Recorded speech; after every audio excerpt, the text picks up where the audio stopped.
from day to day. My heavenly Father watches over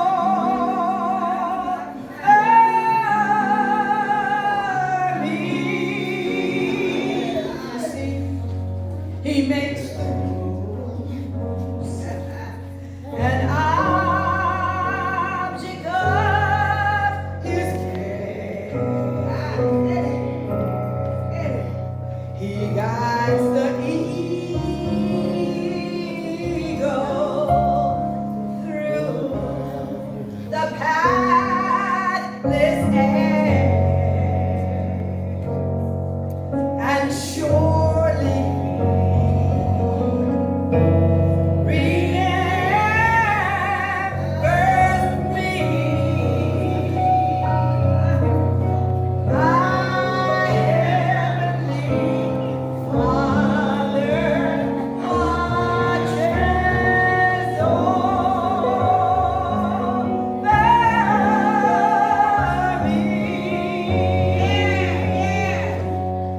I trust in God,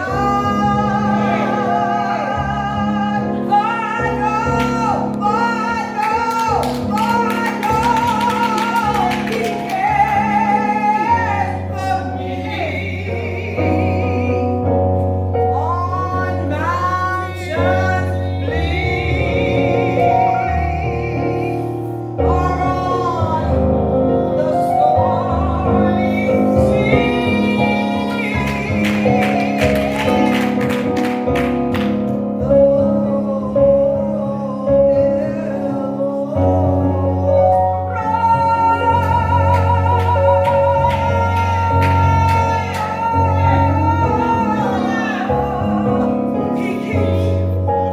He keeps my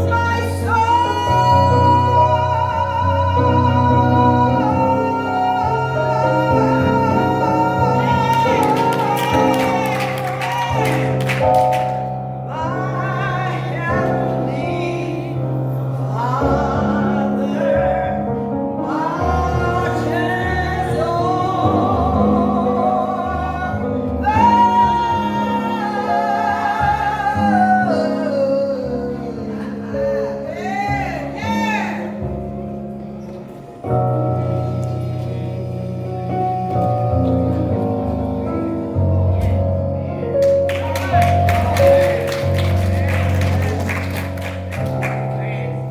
Truly, I trust in Him.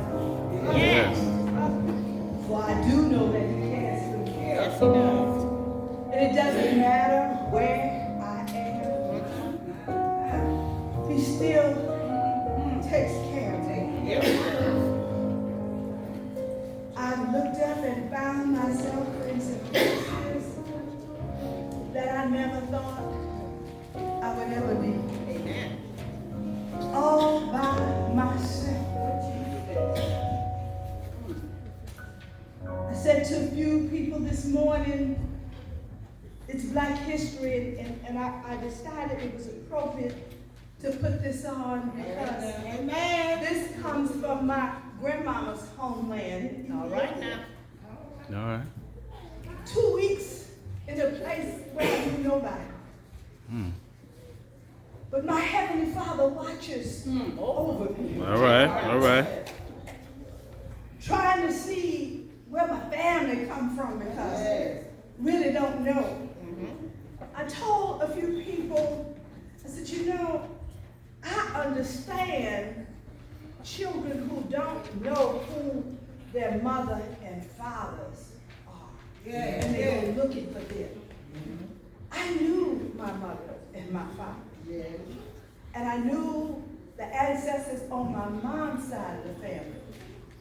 But don't know them on my dad's side of the family. And so I go looking every once in a while, right? Trying to see what I can find.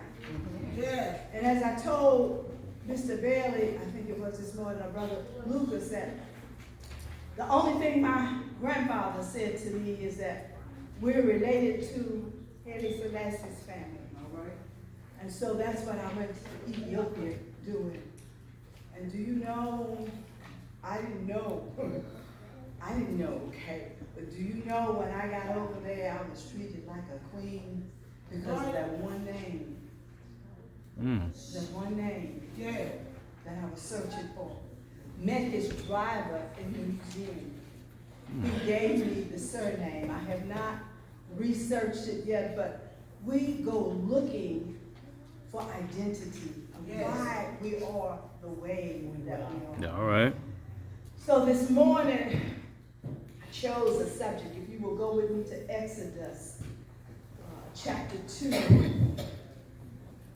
and read from 1 to 10. And for these scriptures, I chose the subject, Just Call Me Moses. All right. All right. Now, a man from the family of Levi married a Levite woman. The woman became pregnant and gave birth to a son. And when she saw that he was beautiful, she hid him for 3 months. But when she could no longer hide him, she got a papyrus basket for him and coated it with asphalt and pitch. She placed the child in it and set it among the reeds by the bank of the Nile. Then his sister stood at a distance in order to see what would happen to him. Pharaoh's daughter went down to bathe at the Nile while her servant girls walked along the riverbanks. Seeing the basket among the reeds, she sent her slave girl to go get it. When she opened it, she saw the child, a little boy, crying. She felt sorry for him and said, "This is one of those Hebrew boys." Then the sister said to Pharaoh's daughter, "Should I go and call a woman from the Hebrews to nurse the boy for you?" "Go," Pharaoh's daughter told her. So the girl went and called the boy's mother. Then Pharaoh's daughter said to her, "Take this child and nurse him for me, and I will pay you wages." So the woman took the boy and nursed him. When the child grew older, she brought him up to Pharaoh's daughter, and he became her son. She named him Moses because she said, "I drew him out of the water." Father God, in the name of Jesus, I ask that you speak to me through me and to your people. In Jesus' name we pray. Amen. Amen. I don't know if you have ever taken the time to think much about it, but in many ways, a number of our lives are parallel to Moses, the great Hebrew liberator, who is of African origin. No doubt about it. To begin with, since he was born in Egypt, Moses was a native African who belonged to the Semite tribe known as the Hebrews. And as African Americans, we are persons whose origin is Africa. All right. Second, Moses was born as to an oppressed people in the midst of a majority of population, as we are African Americans. Third, the Egyptians, another non-white people, the Egyptians, non-white people, are oppressing Moses' Semite people. And although white racism is defining the element of the oppression of the African Americans, we as African Americans also know the pain of having our non-white sisters and brothers participate in our misery. All right. Amen. Amen. Fourth, when Moses was born, an edict of death for male Hebrew babies had been proclaimed in the land. African American men are still demonized, perceived by many to represent the devil incarnate. and they continue to be especially vulnerable to death at an early age. Fifth note is Moses was a descendant of a mother named Jehoiada, a daughter of Levi, who refused to accept an edict of death for her child. Further, in an imaginative and determined way of being fortified by faith, she fought back to save her offspring. As African Americans, we are descendants of those who refused to die. All right. All right. Who fought back that their children might have a better life. Mm-hmm. Richard Allen, the founder of this church, was the one who fought against the oppression and the rights of African Americans. Mm-hmm. Jehoiada's plan was to save Moses in a basket on the Nile River. Mm-hmm. Moses floating down the great Nile River is reminiscent of our lives during certain periods when we don't know where or how we're going to end up. All right. Those of you who have read Stephen Covey's 7 Habits of Highly Effective People will remember that one of his principles is to begin with the end in mind. Yeah. The problem with a lot of us is that we don't know what end we're supposed to be working towards. All right. All right. And even if we knew, we don't feel as if we are in control. We don't know when or how this will end. We don't know where this relationship is headed or where our careers are going. We don't know when or where the vision will come a reality. As the basket flowed down the Nile, Miriam, Moses' sister, was watching from the shore, but she could only do so much. After that, the tide was carrying the basket. It's good to have loved ones and friends who watch out for us, who may even try to protect us. But we must always remember that human power can only do so much. All right, all right, all right. Sometimes tide carry us. And that is the same that happens to us that are beyond our control. Anyone who puts too much trust in another human being is bound to be disappointed. All right, amen. Because no matter how much another person may love us, what he or she can do for us has limits. The basket floated down the Nile until it came to a place where Pharaoh's daughter chose to bath. Isn't it interesting that the basket would float to that very spot? All right. When we look at the law of probability, the chances of a baby floating down the world's longest river and surviving is risky at best. All right. Yet this basket not only reaches safe landing, it lands at the very spot where Pharaoh's daughter was, of all people, chose to take a bath. All right. For me, there's only one explanation of this phenomenon. Someone besides Miriam was watching. All right. Somebody bigger than Miriam, bigger than Jehoiada, bigger than Pharaoh, bigger than the Nile River was watching. All right. The God who guided the basket, holding Moses along the Nile, is able to bring us out of our choppy, tossed seas of life where statistics say we ought not be, where white folks say we'd be dead before we reach a certain age. But when you consider where you started from and the circumstances under which you set sail and see where you landed, there's only one answer. God guided the boat. All right. If we know that Jesus is our captain, we need not fear the sea or how small our boat might be. That's why Paul could remain calm in the storm in Acts 27. He knew that no matter who had the title of captain, his Savior was truly in charge. We never have to fear the sea when we know who's in charge of the sea. Moses cried, and the heart of Pharaoh's daughter was touched.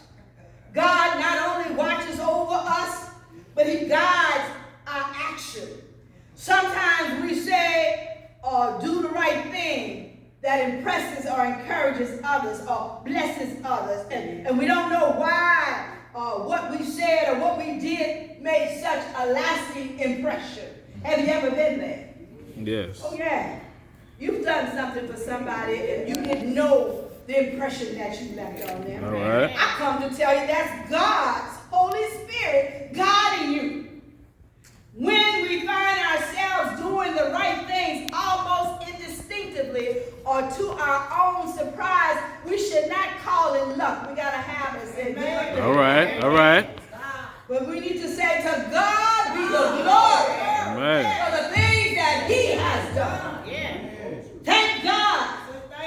Give Him the glory.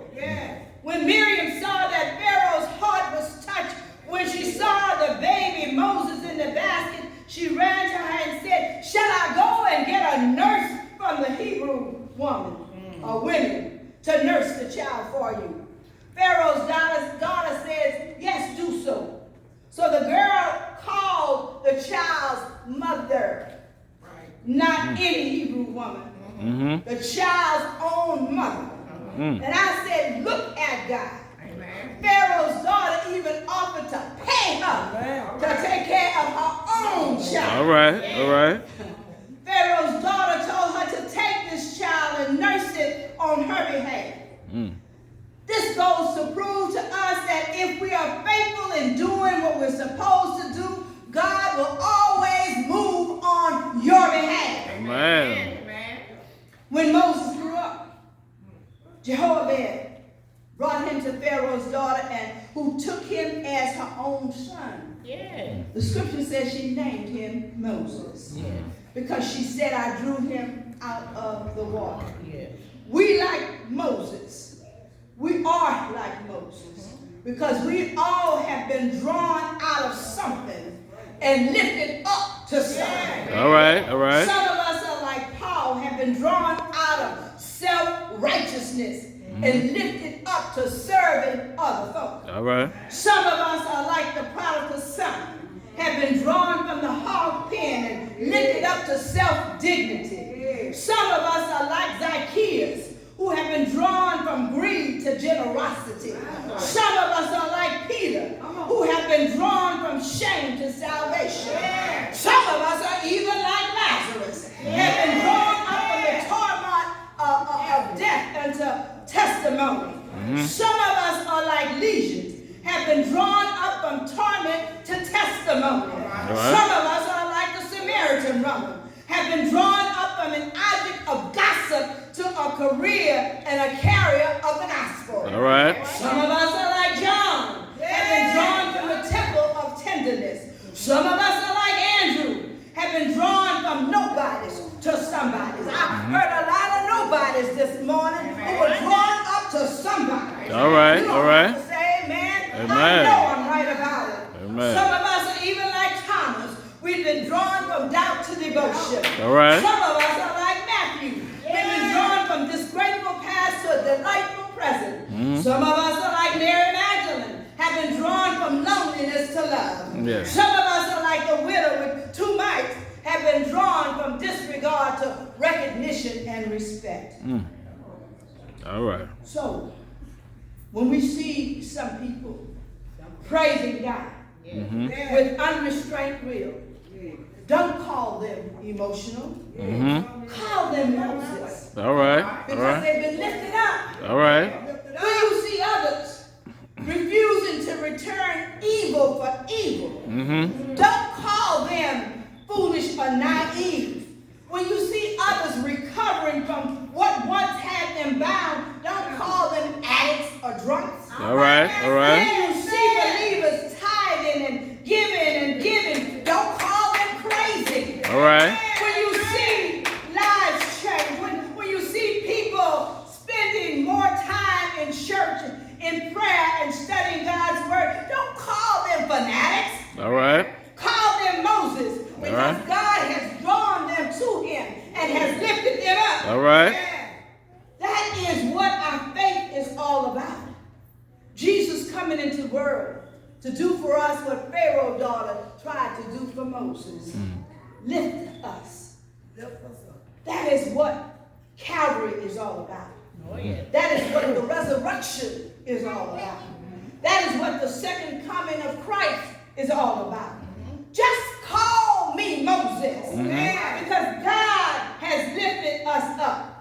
In loving kindness, Jesus came. My soul in mercy reclaimed. From the depths of sin and shame, and through grace, he lifted me up. From sinking sand, he lifted me up. With tender hands, he lifted me up. With hands, he lifted me up. From shades of night to plains of light, oh, praise the name of Jesus, for he has lifted me up. Right. I don't know about you, but I have been down, and I have been out. Sometimes family don't know what another family member go through. All right. But it was All right. only Jesus that lifted me up. You see, you have to go to God in prayer when you're going through some stuff and you don't know what to do for yourself. Mama can't help me. Daddy can't help me. Sister and brother can't help me. The pastor can't help me. Your spouse can't help you. But when you go down on your knees and you look to him, where your help comes from, and you give it to God, I guarantee you God will bring you out of that mess, whatever it is. He will lift you up and people will be wondering and looking and say, I wonder what happened. I wonder how she got out of that stuff. You've seen people go to jail for stuff but didn't stay in jail because God lifted them up, because it wasn't them that did what they did. All right. He doesn't release everybody, but there's some people that he do. But when you're a praying child of God, God's got you in his hand. All right. And God will not let you go. I don't care what the devil try to do to you. He will hold on to you. That's why you need to know in whom you believe, in whom you serve. Because if you don't have a God on your side, you don't have no help. All of my help comes from the Lord. All right. All of your help comes from the Lord. You just got to give it to him. You got to try him for yourself. Your mama's praying gonna help you in your situation. We used to sing a song. My mother prayed for me. My father prayed for me. Had me on their mind.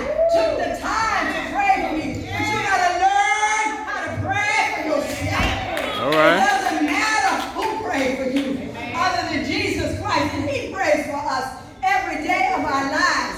How I know that? Because Matthew 17 chapter says that he prays for us all the time, unceasingly, because we don't have sense enough sometimes to pray for ourselves. All right. All right.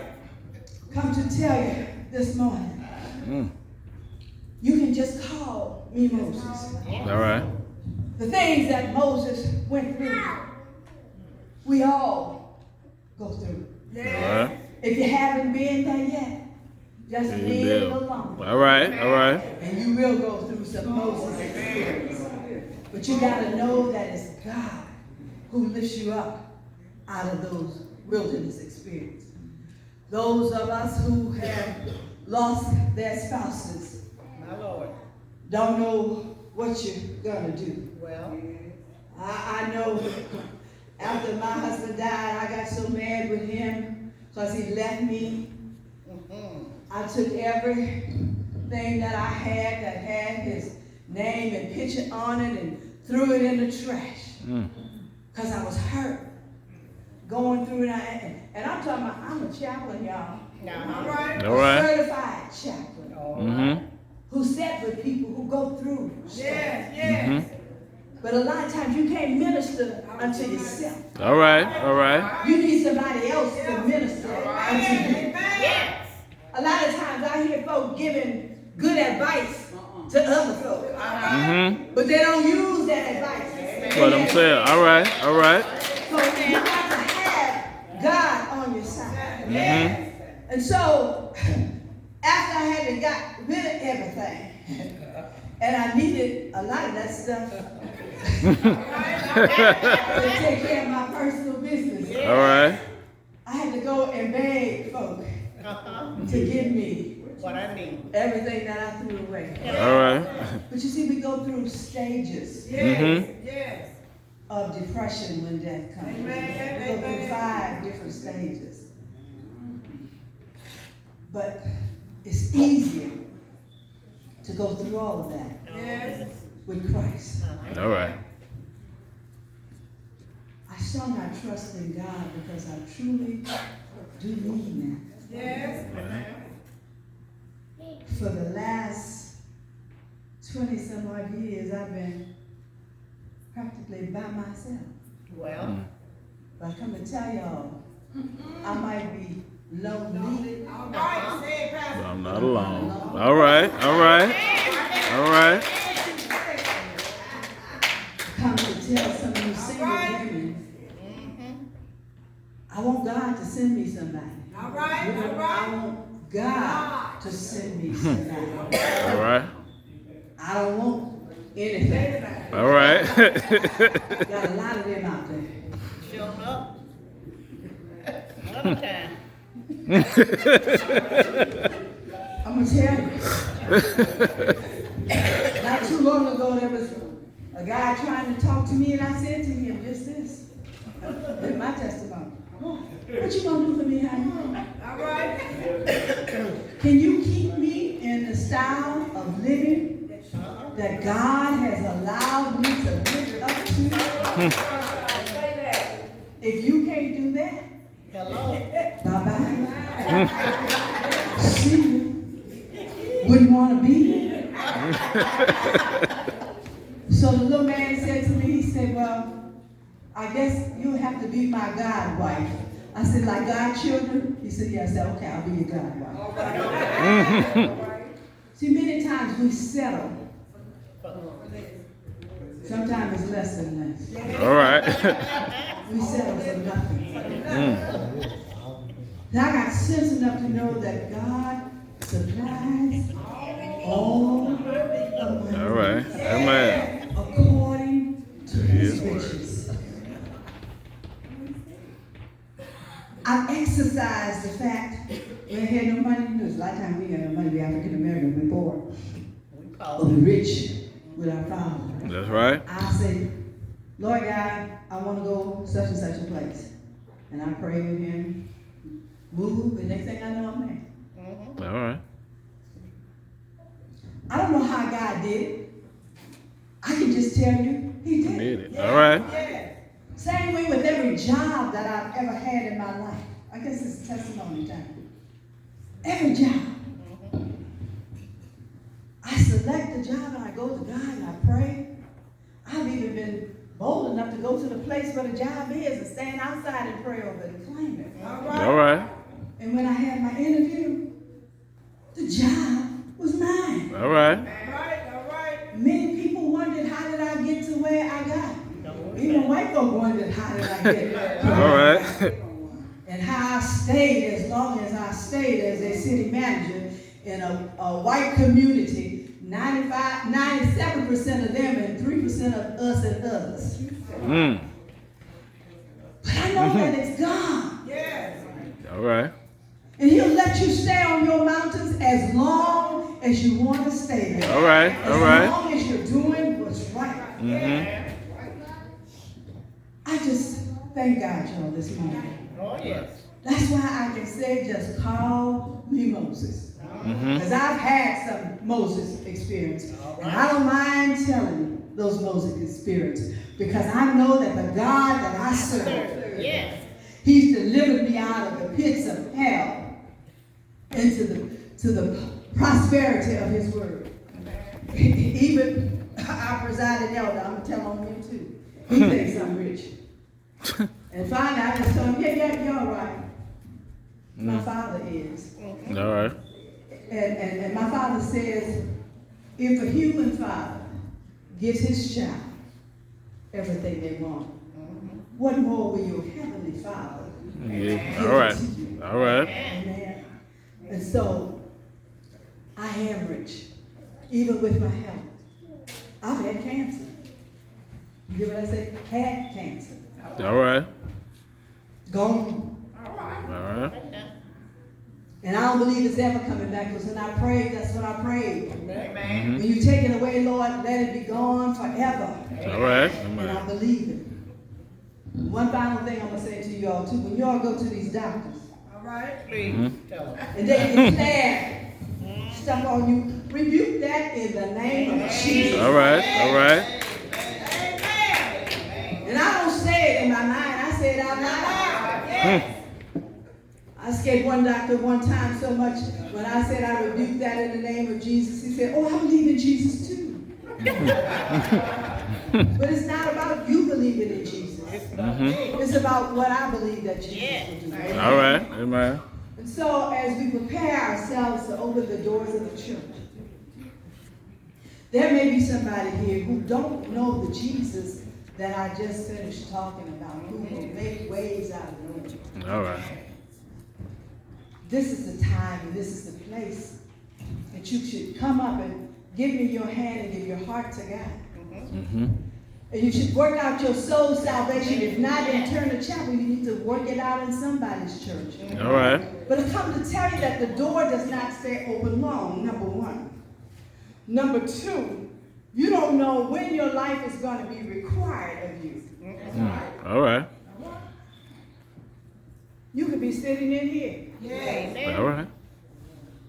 and the death angel comes. Yes, ma'am. Take you on the way. But the most important thing is, are you saved? All right. Amen. Do you know Jesus is the pardon of your sin? Amen. And if you don't know him, as our choir sing the invitational song, you need to come. Amen. Give your life to Christ.